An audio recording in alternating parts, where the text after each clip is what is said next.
से पूछते हैं। जी अनिल जी,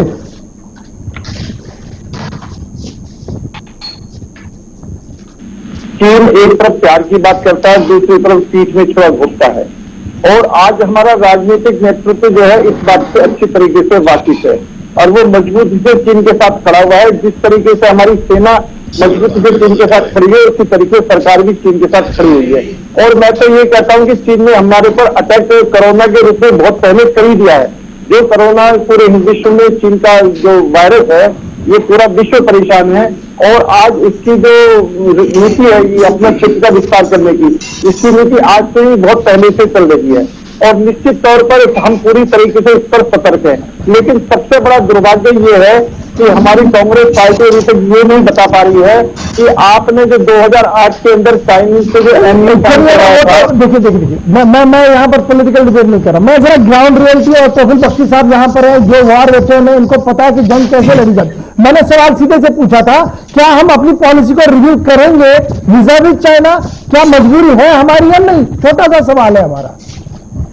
नहीं तो गौर साहब, मैं आपसे बताऊं, जहां तक चाइना के सवाल है वो निश्चित तौर पर हमारे प्रधानमंत्री जी ने लोकल वोकल को भी उन्होंने आगे बढ़ाने की बात करी है। हम खुद चाइना से जो सामान आयात करना है वो कम से कम आयात करने की पूरी पॉलिसी पर काम कर रहे हैं, लेकिन ये एक दिन में काम नहीं होने वाला, इसमें भी निश्चित तौर पर लंबा समय लगेगा। और आज चाइना को जवाब देने के लिए 3 डिवीजन फोर्स यानी 45,000 सैनिक हमने बॉर्डर पर भेज दिए हैं और वो पूरी तरीके से तैनाती कर दी है। पूरी तरीके से जो हमारा साहब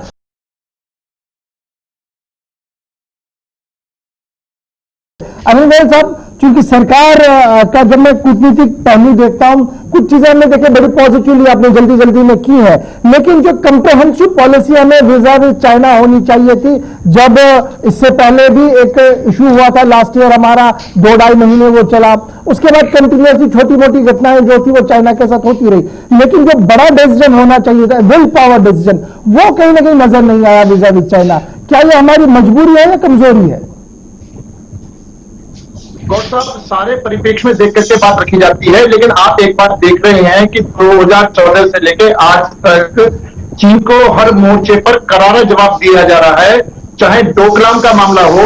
चाहे ये आपका गलवान घाटी का मामला हो, और निश्चित तौर पर भारत के कदम पीछे नहीं आक्रामक होते जा रहे हैं। और जिस तेजी से आक्रामक हो रहे हैं, हम ये भी संदेश देना चाहते हैं कि भारत किसी की जमीन पर कब्जा नहीं करना चाहता।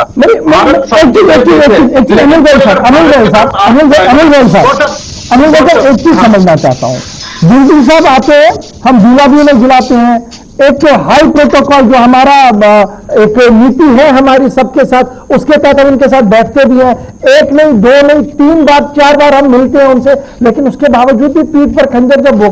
लगाया जाए तो उसके बाद हम चाइनीज एम्बेसी को बुला के प्रोटेस्ट भी नहीं कर रहे हैं ना, इस पर सवाल उठ रहा है।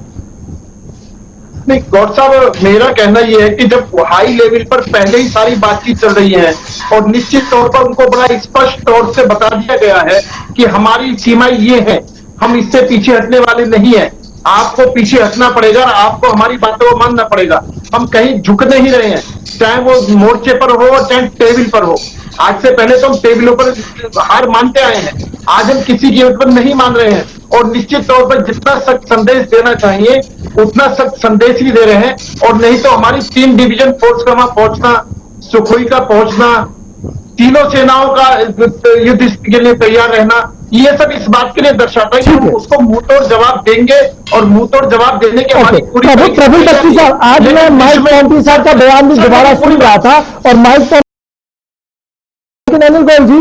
जिस तरीके से कहा जा रहा है कि देखिए सिचुएशन हमारे सामने है, जवान और अवाम एक ही पेज पर है, लेकिन पॉलिटिकल ओपिनियन में कहीं ना कहीं डिफर आ रहा है, कांग्रेस एक पेज पर है और सरकार एक पेज पर है, विपक्ष एक पेज पर है, सरकार एक पेज पर है, और ये जो चल रहा है ये मैं ग्लोबल टाइम्स और बहुत सारी चीजों में देख रहा था, इसका रिफ्लेक्शन वहां पर जा रहा है। तो क्या ये पॉलिटिकल पार्टियां एक पेज पर आकर एक साथ आवाज नहीं दे सकती है? क्या ये वक्त की जरूरत नहीं है?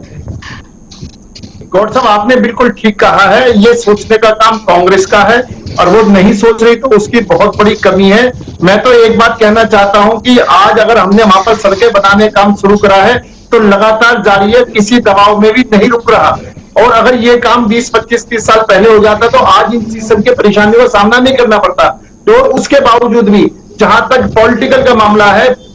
हमारे राजनीतिक क्षेत्र में हमारे प्रधानमंत्री ने सेना को खुली छूट दे दी है कि मौके पर जो भी आप ठीक फैसला समझे देश हित में आप फैसला करें, सरकार तुम्हारे साथ खड़ी है। जिस मजबूती के साथ आज सेना के साथ सरकार खड़ी है, इस मजबूती से आज तक कोई भी सरकार खड़ी नहीं हुई इस तेजी के साथ में। और मैं फिर एक बात करूं, जहां तक आत्मबल का सवाल है, हमने वहां पर जब 3 डिवीजन फोर्स वहां पर भेजी है, 45,000 सैनिक वहां पर हमने भेजे हैं। वो वहां पर जो इसीलिए भेजेंगे, हर चीज की हमारी तैयारियां पूरी है। विश्व को और चीन को ये दिखाने के लिए हम बिल्कुल हर तरीके से तैयार हैं और हर चीज का ईंट का जवाब जो पत्थर से देंगे, मुंह तो जवाब देंगे। हमारी तीनों सेना इस बात के लिए तैयार है और हम कहीं भी पीछे नहीं हट रहे हैं। हमारी अगर